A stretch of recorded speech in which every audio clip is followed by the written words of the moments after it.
اس کی دیوانگی کی داستان بھی بڑی دلچسپ اور عجیب ہے۔ تقریباً 10 برس پہلے اس پر مستی کی سی کیفیت طاری ہوئی۔ مہاوت راجہ صاحب کے 3 معزز مہمانوں کو لے کر 6 میل دور اسٹیشن پہنچانے جا رہا تھا۔ وہ دستور کے مطابق اپنا آنکس سنبھالے ہتھنی کی گردن پر بیٹھا تھا اور مہمان ہودج میں تھے۔ اچانک ہتھنی اٹھلانے لگی اور وہ جھٹکے دیے کہ ہودج میں بیٹھنا ناممکن ہو گیا۔ مہاوت نے اسے قابو میں رکھنے کے لیے بار بار آنکس چبھائے مگر وہ باز نہ آئی اور اسی طرح اٹھلاتی اور شوخیاں کرتی رہی۔ اسی دوران مہاوت نے اسے ایک موٹی سی گالی دے دی۔ ہتھنی سناٹے میں آ گئی اور پھر چپ چاپ سر جھکائے سیدھی طرح چلنے لگی۔ جنگل کے سرے پر پہنچ کر جب وہ کچی سڑک کی اس چھوٹی سی پلیا کے پاس پہنچی جو برسات کے پانی کی نکاسی کے لیے بنائی گئی تھی تو یکا یک اس نے اپنی سونڈ اٹھائی اور مہاوت کا ہاتھ اس کی گرفت میں آ گیا۔ ایک ہی جھٹکے میں مہاوت زمین پر آ رہا۔ ہتھنی نے اسے چھوڑ دیا اور رک کر غور سے اسے دیکھنے لگی اور دوبارہ اس کی جانب سونڈ بڑھائی تو مہاوت چیختا ہوا بھاگا۔ ہتھنی نے چنگاڑ کر اس کا تعاقب کیا۔ ہودج میں بیٹھے ہوئے مہمانوں کو موقع مل گیا اور وہ ہتھنی کی دم کی جانب سے کود کود کر پناہ لینے کے لیے بھاگے۔ اتنی دیر میں ہتھنی مہاوت کو دوبارہ سونڈ میں لپیٹ چکی تھی۔ اس نے اسے زمین پر زور کی پٹخنی دی۔ اس کی ایک دلدوز چیخ سنائی دی۔ پھر ہتھنی کا پاؤں اٹھا اور تڑپتے ہوئے مہاوت پر کئی من کا یہ ہتھوڑا اس طرح پڑا کہ اس کی ہڈیاں چرمرا کر رہ گئیں۔ ہتھنی کا غصہ اس پر بھی کم نہ ہوا اور جب تک اس نے بچے کھچے اعضاء کو بھی کچل کچل کر زمین کے برابر نہ کر دیا اسے صبر نہ آیا۔ وہ لوگ جنگل سے باہر آ چکے تھے اس لیے درخت دور دور تھے۔ ایک جس کی رفتار تیز تھی دوڑ کر داہنی جانب ایک تناور بڑھ کے درخت تک پہنچنے میں کامیاب ہو گیا، دوسرا بائیں رخ پر ایک ڈھاک پر چڑھ گیا اور تیسرے نے پلیا میں گھس کر پناہ لی۔ ہتھنی سب سے پہلے ڈھاک کی جانب متوجہ ہوئی۔ پچھلے پیروں پر کھڑے ہو کر بھی کوشش کی مگر سونڈ اس آدمی تک نہ پہنچ سکی تو اس نے درخت کے تنے پر سر جما کر زور کا دھکا لگایا۔ درخت جڑ سے اکھڑ کر ڈھیر ہو گیا اور پھر اس آدمی کی جگہ بھی گوشت، خون اور ہڈیوں کے لوتھڑوں کے علاوہ اور کچھ نہ تھا۔ اب وہ بڑھ کی جانب بڑھی۔ غصے میں اس نے اس کی کئی نچلی ڈالیں توڑ توڑ کر ڈھیر کر دیں، تنے پر دھکے لگا لگا کر درخت کو جھنجھوڑ کر رکھ دیا مگر وہ ٹس سے مس نہ ہوا، نہ ہی اس پر چڑھا ہوا آدمی نیچے ٹپکا۔ ہتھنی مایوس ہو گئی اور پلٹی۔ اس نے تیسرے آدمی کو پلیا میں گھستے ہوئے نہ دیکھا تھا مگر بدقسمتی سے اس نے جھانک کر اپنے ساتھی کا انجام دیکھنا چاہا۔ اس پر ہتھنی کی نظر پڑ گئی۔ پلیا کا قطر ایک موٹے سے پائپ سے زیادہ نہ تھا جس میں بیٹھ کر ہی داخل ہوا جا سکتا تھا۔ ہتھنی نے بیٹھ کر اس میں اپنی سونڈ داخل کی مگر سڑک کی چوڑائی زیادہ تھی اس لیے سونڈ نصف پلیا سے آگے تک نہ جا سکی۔ وہ آدمی دوسری جانب گھس گیا۔ ہتھنی نے دوسری جانب سے کوشش کی تو سونڈ پہنچنے سے پہلے وہ پھر اپنی پہلی جگہ پر آ گیا۔ کچھ دیر تک یہی ہوتا رہا۔ پھر ہتھنی نے پلیا سے سر اڑا کر دھکے دینے شروع کیے مگر وہ بھی لا حاصل ہی رہے۔ ممکن ہے چند پتھر اپنی جگہ سے ہل گئے ہوں لیکن ان سے کچھ نہ بنا تو ہتھنی کچھ دیر تک کان ہلاتی اور غور کرتی رہی، پھر اچھلی اور چاروں پاؤں جوڑ کر پلیا پر اس زور سے کودی کہ وہ بیٹھ گئی۔ اس میں چھپے ہوئے آدمی کو یوں زندہ دفن کرنے کے بعد اس نے اطمینان لیا اور پھر گوٹے گاؤں کی جانب چل پڑی۔ ہودج کو بڑ سے ٹکرا کر پہلی ٹکڑے ٹکڑے کر چکی تھی۔ اس کے جانے کے بہت دیر بعد بڑ والا آدمی اترا اور نرسنگ پورہ اسٹیشن پہنچا۔ حادثے کی تفصیل اور ہتھنی کی دیوانگی کے خطرے نے ہر طرف خوف اور دہشت کی ایک لہر دوڑا دی۔ راجہ کے ملازموں نے لوہے کے کانٹے دار گوکھر بچھا کر ہتھنی کو گھیرا مگر اس کے قریب جانے کی ہمت کوئی نہ کر سکا۔ بہاری گونڈ نے ہمت کی، جو روزانہ اسے اس کا راتب دیتا تھا وہی اسے تھان تک لایا اور ہاتھی کے قریب ہی اسے باندھ دیا گیا۔ دوسری دن ایک موٹی سی زنجیر کا اضافہ اور کر دیا گیا۔ اب اس کا ایک پچھلا اور ایک اگلا پاؤں جکڑا ہوا تھا۔ ہاتھی برابر باہر آتا جاتا رہا، مگر ہتھنی جو قید ہوئی تو پھر مدتوں رہائی نہ پا سکی۔ اس کی ہنگامہ آرائی باعث تشویش تھی، اس لیے زنجیروں کے ساتھ پیروں میں کانٹے دار تار کا اور اضافہ کر دیا گیا تاکہ زور لگانے کی کوشش کرے تو کانٹے چبھ کر پاؤں کو زخمی کر دیں اور تکلیف سے مجبور ہو کر وہ ایسا نہ کر سکے۔ اس کی اسیری کو سال بھر بھی نہ گزرا تھا کہ راجا نے سب ڈویژنل افسر کو مدعو کیا۔ ان کے ساتھ ایک 8-10 سالہ لڑکا رحیم بخش بھی تھا۔ رحیم بخش نے ہاتھیوں میں بطور خاص دلچسپی لی اور زیادہ وقت انہی کے پاس گزارا۔ بہاری ہتھنی کو گرفتار کروانے کے بعد اس کے انتقام کے خوف سے ملازمت ترک کر چکا تھا اور نندورہ کے گنے کے کھیتوں کی چوکیداری اور گڑ بنانے پر مامور تھا۔ بہاری کی جگہ ایک دوسرا گونڈ ہاتھیوں کو راتب دینے کی خدمت انجام دیتا۔ رحیم بخش بڑے غور سے دیکھتا رہا۔ ایک بڑے سے کینوس پر ڈھیر سا آٹا گوندھ کر گونڈ نے 2 موٹے موٹے روٹ پکائے۔ اس دوران اس کا 5-6 سالہ ننگ دھڑنگ اور سیاہ فام لڑکا، جس نے کمر میں صرف چاندی کا کٹ ڈورا باندھ رکھا تھا، کبھی ہاتھی کے پاس جاتا اور کبھی ہتھنی کے پاس۔ دونوں بڑے پیار سے اسے اپنی لٹکی ہوئی سونڈ پر بٹھا کر باری باری دائیں بائیں جھولا دیتے رہے۔ روٹیاں تیار ہو گئیں تو گونڈ نے ایک روٹی ہاتھی کو دی اور ایک ہتھنی کو، جن کی آنکھوں میں تشکر کی چمک تھی۔ ہتھنی نے سونڈ سر پر رکھ کر اسے سلام بھی کیا۔ بچے کو دیر تک جھلاتی رہی۔ روٹی ٹھنڈی ہو گئی تو اسے کھانے لگی۔ گونڈ نے اسے پانی پلایا، پھر 3-4 بالٹیوں سے اسے نہلایا بھی۔ گھاس چارہ ڈالنے کے بعد وہ اور اس کا لڑکا چلے گئے۔ اب وہاں رحیم بخش کے علاوہ کوئی اور نہ تھا، جو دیر سے سامنے مولسری کے درخت سے ٹیک لگائے یہ تماشا دیکھ رہا تھا۔ رحیم بخش کو شرارت سوجی۔ وہ ہتھنی کی پشت کی جانب گیا اور پیپل کے تنے سے بندھی ہوئی زنجیر اور کانٹے دار تار کو جھٹکے دینے لگا۔ ہتھنی کا پاؤں کانٹوں سے پہلے ہی زخمی تھا، اب جو کانٹے چبھے تو وہ ہر جھٹکے پر کراہنے لگتی۔ رحیم بخش کو اس کی اذیت رسانی میں لطف آیا اور وہ دیر تک اسے ستاتا رہا۔ اگلا پاؤں بھی دوسری زنجیر کے ساتھ بندھا ہونے کے باعث وہ بیچاری گھوم نہ سکتی تھی اور مجبور تھی۔ کچھ دیر بعد رحیم بخش پھر گھوم کر مولسری کے پاس آیا اور درخت سے ٹیک لگا کر ہتھنی کو دیکھنے لگا۔ ہتھنی نے گھاس چارے کو نظر انداز کر کے سونڈ بڑھائی اور پیپل کی ایک ٹوٹی ڈال قریب گھسیٹ لی۔ پاؤں میں دبا دبا کر دیر تک اسے توڑتی رہی۔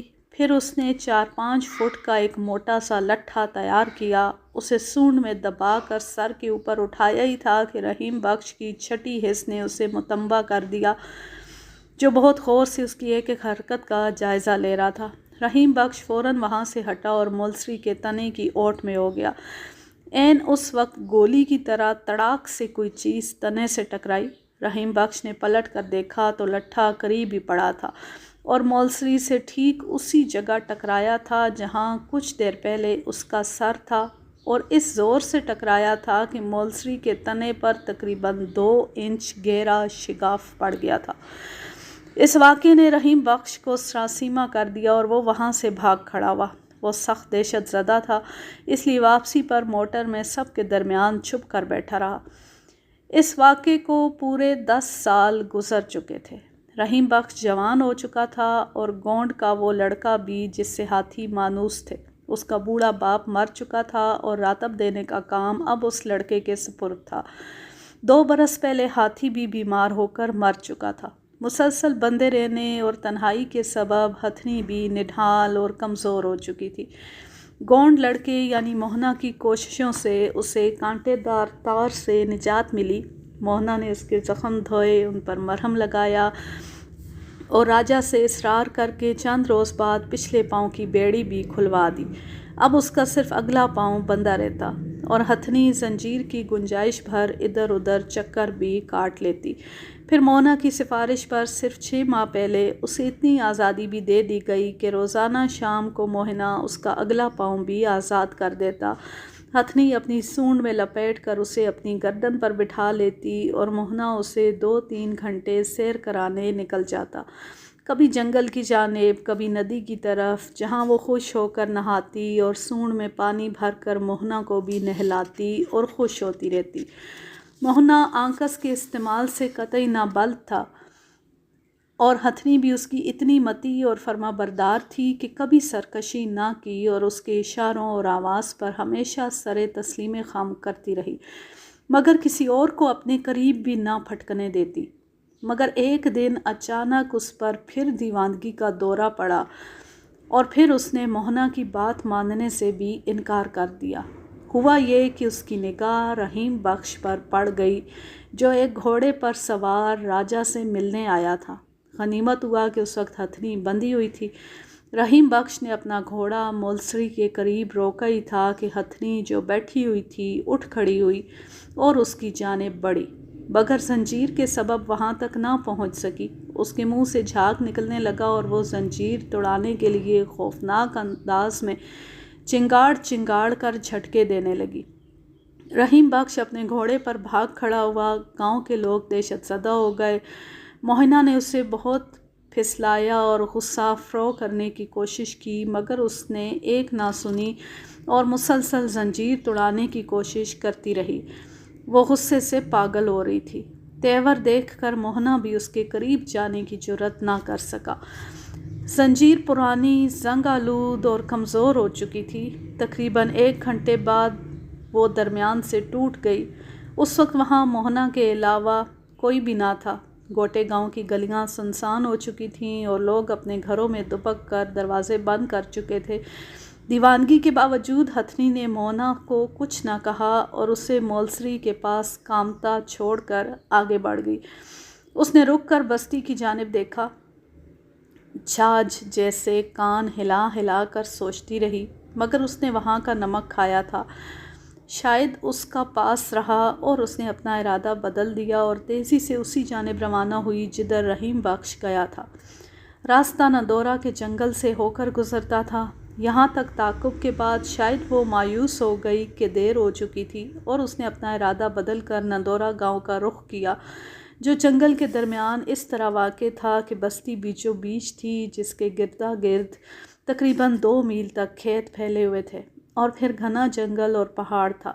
ہتھنی کی چنگاڑ نے ان 3-4 آدمیوں کو چونکایا جو گنے کے فارم کے کنارے جھونپڑے ڈالے، کولو پر رس بیلنے اور بڑے سے کڑاؤ میں راب پکانے میں مشغول تھے، مگر انہوں نے کوئی خاص توجہ نہ دی کہ انہیں معلوم ہو چکا تھا کہ ہتھنی سدھ چکی ہے اور اب کسی کو نہیں ستاتی۔ وہ سمجھے موہنا اسے سیر کرانے لایا ہے۔ یہ ضرور تعجب تھا کہ سڑک کی بائیں جانب ندی کی کچھار چھوڑ کر خلاف معمول وہ دائیں جانب کے جنگل میں کیوں آ رہی ہے۔ بہاری اس وقت ٹاٹ پھیلائے اور جمی ہوئی راب کے ٹکڑے کاٹ کر گڑ کی بیلیاں بنا رہا تھا۔ اچانک زنجیر کا کھڑکا ہوا اور اس کے کان کھڑے ہوئے۔ کھڑکا کچھ اور قریب اور واضح ہوا تو وہ فوراً چونکا اور اٹھ کھڑا ہوا۔ ارے بھاگو رے، ایسا لگے ہے ہتھنی زنجیر توڑا کر بھاگی ہے، ضرور کچھ گڑبڑ ہے، اس نے اپنے ساتھیوں سے پکار کر کہا جو کچھ فاصلے پر تھے، اور ان کا جواب ملنے سے پہلے ہی بھاگ کر گنے کے کھیت میں گھس گیا۔ جنگل کی گنجان جھاڑیوں اور درختوں کے سبب ہتھنی ابھی تک نظر نہ آئی تھی۔ ایک لمحے کے لیے بہاری کے ساتھیوں کو بھی تشویش ہوئی۔ کام روک کر وہ آٹیں سننے کی کوشش کرنے لگے، مگر اب بالکل خاموشی تھی۔ بہاری رے، اب نکل بھی آ، ڈرن کے مارے مرا جات ہے۔ ہتھنی چلی گئی۔ ارے وہ بڑی مکار ہے، دھوکہ نہ کھاؤ، جان بچانا ہے تو بھاگ لیو، وہ وہیں سے چلایا، مگر ابھی اس کا فکرہ پورا بھی نہ ہو پایا تھا کہ زور سے زنجیر کا کھڑکا ہوا اور جھاڑیاں چرمرائیں۔ بہاری نے دم سادھ لیا، مگر ہتھنی اس کی آواز پہچان چکی تھی۔ چیختے اور بھاگتے ہوئے دوسرے دیہاتیوں کو نظر انداز کرتے ہوئے وہ سیدھی گنے کے کھیت میں گھسی اور لمبے لمبے گنوں کے درمیان سے اب جو سونڈ اٹھی تو اس میں جکڑا ہوا بہاری چیخ رہا تھا۔ اسے لیے ہوئے ہتھنی کھیت سے باہر کوہلو کے قریب آئی اور زور سے چنگاڑ کر اپنی فتح کا بغل بجایا۔ کوہلو کے بیل جو اتر کر بھاگ کھڑے ہوئے تھے، ہتھنی نے بہاری کو زمین پر پٹخا اور اس کے اٹھنے سے پہلے ہی اپنے وزنی پیروں سے کچل کر اسے زمین کے برابر کر دیا۔ وہ اپنا انتقام لے چکی تھی، پھر بھی مطمئن نہ ہوئی۔ اب کان پھیلائے چنگاڑتی ہوئی وہ ان دو آدمیوں کی جانب لپکی جو آنولے کے درخت پر چڑھنے کی کوشش کر رہے تھے۔ اس نے سونڈ بڑھائی، ایک کی ٹانگ لپیٹ میں آ گئی۔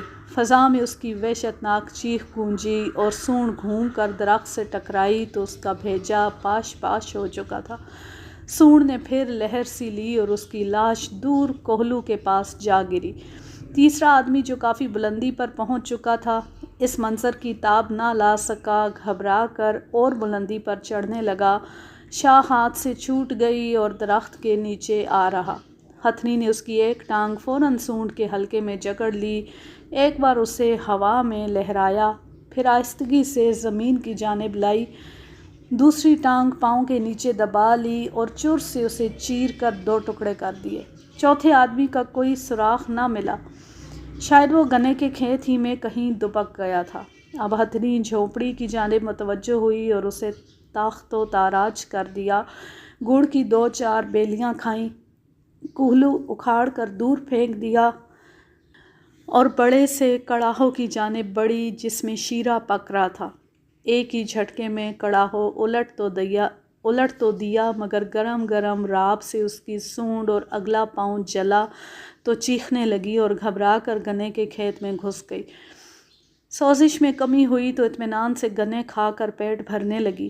اتنی دیر میں بیل اور بچنے والا آدمی نندورہ پہنچ چکے تھے۔ اس نے ہتھنی کی دیوانگی اور خونخواری کی خبر دی اور بتایا کہ کوئی دم میں وہ نندورہ پہنچنا ہی چاہتی ہے تو 30-40 خاندانوں کی یہ مختصر سی بستی فوراً خالی ہو گئی اور لوگ گھر بار چھوڑ کر جانے بچانے کے لیے بھاگ کھڑے ہوئے۔ کچھ لوگ پکار کر انہیں بھی متنبہ کرتے جا رہے تھے جو اس وقت کھیتوں اور جنگل میں کام کرنے گئے ہوئے تھے۔ نندورہ والے رسی اور بانس سے بنے ہوئے پل سے تیز رفتار امیٹھا ندی کو پار کر کے کھام گاؤں پہنچے۔ ہتھنی کے وہاں پہنچنے کا امکان نہ تھا، پھر بھی حفاظتی اقدامات مستحکم کیے گئے تاکہ ہنگامی حالت میں دفاع کیا جا سکے۔ اسی رات ہتھنی نے نندورہ کی ویران بستی پر یلغار کی اور اسے تباہ کر ڈالا۔ شاید بہاری سے اپنی اسیری کا انتقام لینے کے بعد ہتھنی کا غصہ فروغ ہو جاتا کہ اس نے اس کے ساتھیوں اور گاؤں کو بھی تباہ کر دیا تھا، مگر اس کی خونخواری اور دیوانگی کی خبر تیزی سے پھیلی اور دہشت نے سارے علاقے کو اس طرح اپنی لپیٹ میں لے لیا کہ کسی نے اس کے صحیح الدماغ ہونے کی طرف قطعی توجہ نہ دی۔ سال ہا سال کی کرب ناک اور فاجولہ اسیری توہین اور پھر اپنے دیرینہ ہمدم و دم ساز ہاتھی کی موت کے صدمات نے اگر اسے وقتی طور پر بدمزاج اور چڑچڑا بنا دیا تھا تو اس کے معنی یہ ہرگز نہ تھے کہ وہ پاگل ہو چکی ہے، مگر ہر شخص نے بلا تکلف اسے دیوانگی کا فتویٰ دیا اور اس کی ہلاکت کے انتظامات ہونے لگے۔ پورے علاقے میں صرف ایک موہنا ہی تھا جو احتجاج کرتا رہا، مگر اس کی ایک نہ سنی گئی۔ راجا نے بہاری کی طرح اسے بھی استعمال کرنا چاہا مگر اس نے صاف انکار کر دیا۔ بھلا بچپن سے جس نے اسے جھولا جھلا جھلا کر لوریاں دی ہوں وہ اسے کیسے دھوکہ دے سکتا تھا؟ عدول حکمی کی پاداش میں اس پر جوتے برسائے گئے، اس کے جسم کو گرم سلاخوں سے داغا گیا، مگر سخت اذیت کے باوجود وہ ٹس سے مس نہ ہوا۔ روتے ہوئے احتجاج اور ہتھنی کی وکالت کرتا رہا۔ راجا کے حکم پر دوسرے ہی دن انتقامی کارروائیوں کا آغاز ہو گیا۔ ہمیں بعجلت یوں بلایا گیا تھا کہ ہتھنی نے نندورہ کے جنگل میں 2 دن سے راجا صاحب کے 3 ملازم شکاریوں کو گھیر رکھا تھا۔ وہ ایک تناور اور بلند بڑ کے درخت پر بنائے ہوئے کشادہ اور آرام دہ مچان میں محصور تھے۔ ان میں سے ایک ہاتھی کی آواز کی نقل اتارنے میں ماہر تھا۔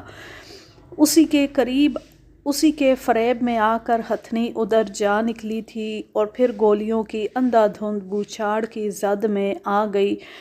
4-5 گولیوں میں سے ایک بھی ایسی نہ تھی جو مہلک ثابت ہوتی۔ زخمی ہونے کے بعد وہ وہاں سے پلٹ کر جنگل میں روپوش ہو گئی، مگر اب اس کا غیظ و غضب اسے واقعی دیوانہ بنا چکا تھا اور وہ اپنے دشمنوں پر کڑی نگاہ رکھے ہوئے تھی۔ ایبرسن نے ہمیں تفصیل بتائی اور یہ بھی کہ راجا کے گونڈ شکاری قطعی نا تجربہ کار اور دراصل معمولی رکھوالے تھے جو سوروں سے اس کی فصلوں کی حفاظت کیا کرتے تھے۔ ان میں سے 2 نے اپنی بھرمار بندوقوں کا استعمال کیا تھا اور تیسرے نے راجا کی 7mm رائفل استعمال کی تھی۔ یہ تینوں ہتھیار ہتھنی کے لیے قطعی ناموزوں، غیر مؤثر اور بیکار تھے۔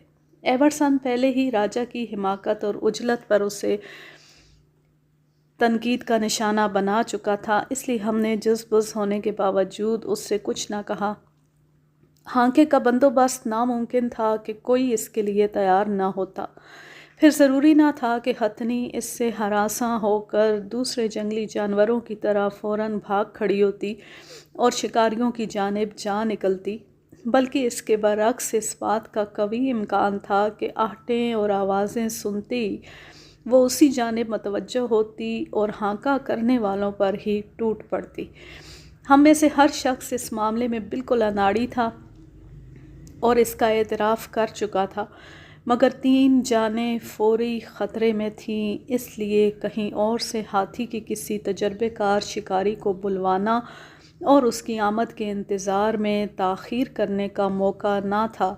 پھر وہ کوئی جنگلی ہتھنی تو نہ تھی، پاگل ضرور ہو رہی تھی، پھر بھی پالتو تھی، اس لیے چاند ماری ہی تو کرنی تھی۔ اس کے پاؤں سے بندھی ٹوٹی اور کھڑکھڑاتی ہوئی زنجیر بھی ہمارے حق میں تھی، جو دور ہی سے ہمیں اس کی آمد سے مطمع کر دیتی۔ زخموں کی نوعیت کا علم نہ تھا، پھر بھی وہ زخمی ضرور تھی، جس کے سبب اس کی چستی اور تنومندی یقیناً متاثر ہوئی ہوگی۔ خاصے غور و خوض کے بعد ہم نے ایک جامع منصوبہ بنایا اور اپنی مہم کا آغاز کیا۔ مچان پر پھنسے ہوئے گونڈوں نے عارضی طور پر بھوک کا علاج تو برگد کے کچے پکے پھلوں سے کر لیا تھا، مگر پیاس ہر لحظہ ناقابل برداشت ہوتی جا رہی تھی۔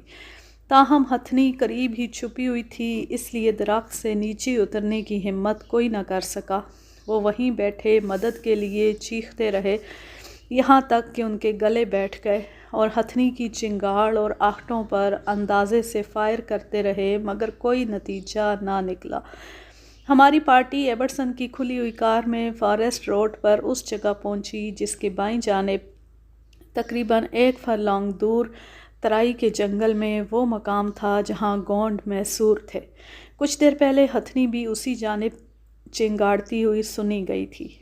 اس جانب سے مہم کا آغاز یوں بھی موزوں تھا کہ ہوا کا رخ ادھر سے ہماری جانب تھا اور ہماری آہٹیں اور بو ہتھنی کو نہ مل سکتی تھی۔ داہنی طرف تقریباً 2 فرلانگ کے جنگل کے بعد نندورا کا گنے کا فارم تھا۔ ہتھنی کے پیروں کے نشانات ادھر بھی تھے، اس لیے اس سمت بھی اس کی موجودگی غیر متوقع نہ تھی۔ پھر بھی قرین قیاس یہی تھا کہ گنوں کے لالچ میں اس نے اپنے دشمنوں کا محاصرہ ترک نہ کیا ہوگا کہ پیٹ بھرنے کے لیے وہاں بھی انواع و اقسام کی غذا موجود تھی اور ندی کا پانی بھی تھا۔ منصوبے کے مطابق تھوڑے تھوڑے فاصلوں پر محفوظ اور بلند درختوں پر شکاریوں کو بٹھاتے ہوئے ہم برگد کی جانب بڑھے، بطور حفظ ما تقدم کہ اگر ہم ہتھنی کو ہلاک نہ کر سکیں اور اس کے تعاقب کی زد میں آ جائیں تو ہنگامی حالات میں درختوں پر چھپے ہوئے شکاریوں کی گولیاں ہماری مدد کر سکیں۔ پہلے مقامی شکاری بٹھائے گئے، پھر ایبرسن، ہمیش گل اور کابل شاہ۔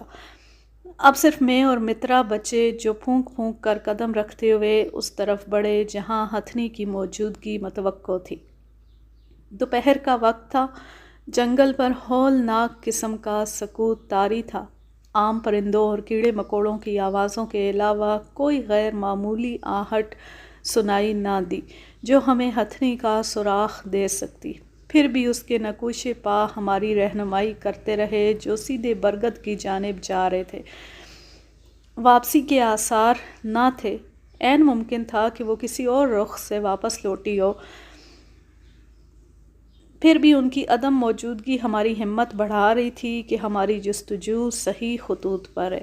ہم دھڑکتے ہوئے دلوں کے ساتھ ہر آہٹ پر چونکتے اور ہر کھٹکے پر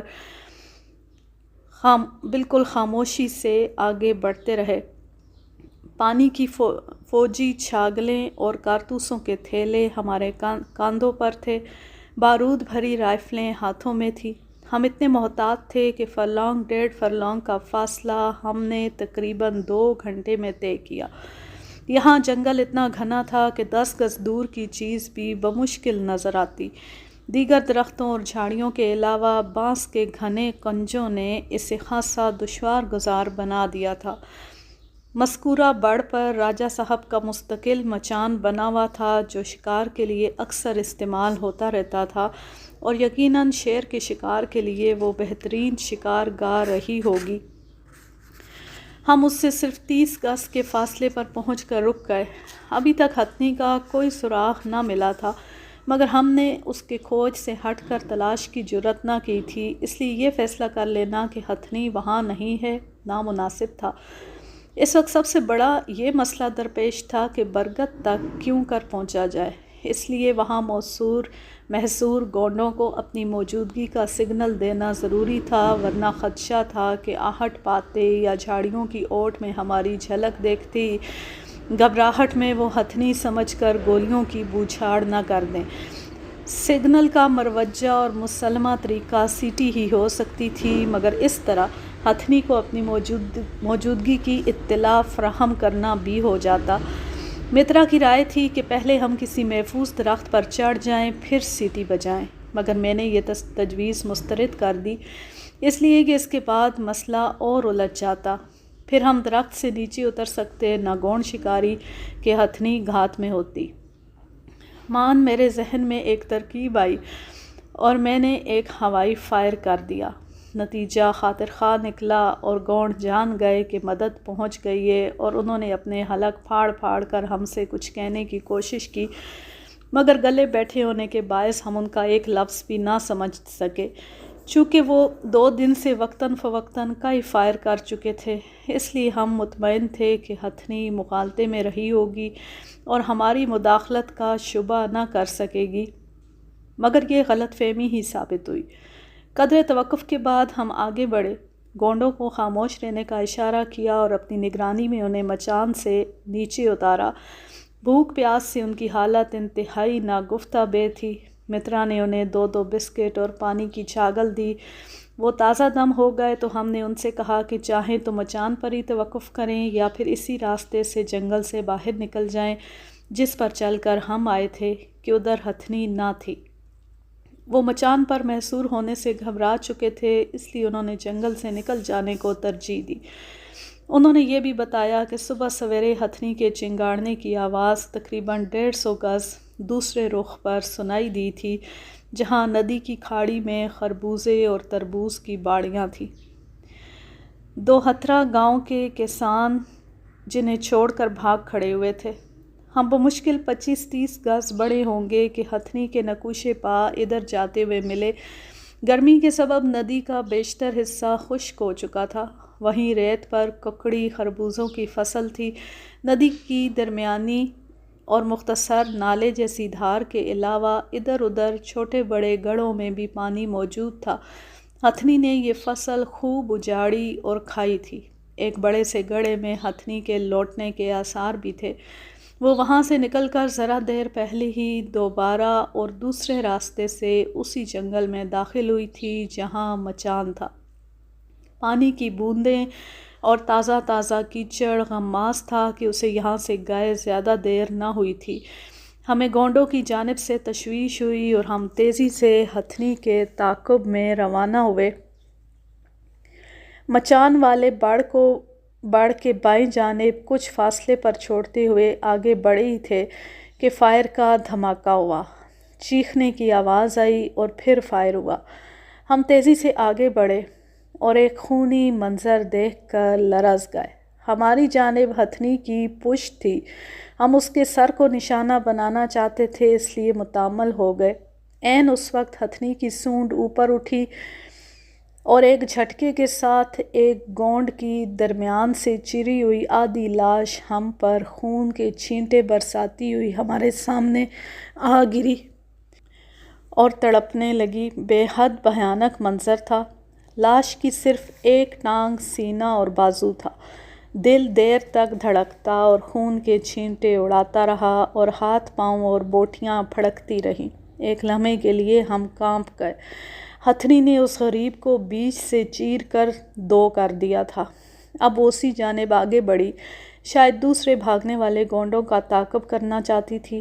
ابھی تک ہمیں اس کا سر نظر آ سکا تھا، نہ اس کی توقع تھی۔ گنجان جھاڑیوں اور اس کی رفتار کے باعث ہم اس کے سامنے کے رخ پر نہ پہنچ سکتے تھے۔ اس پوزیشن میں ریڑھ کی دمچی ہی موزوں جگہ ہوتی، جہاں گولی لگ جائے تو دماغ سے حرام مغز کا رشتہ ٹوٹ جاتا ہے اور اتنی سخت ضرب لگتی ہے کہ دماغ لرز کر عارضی یا مستقل طور پر معاف ہو جاتا ہے اور جانور الٹ کر گر پڑتا ہے۔ میں بعجلت تمام دم کی جڑ کو تاک کر لبلبی دبا دی۔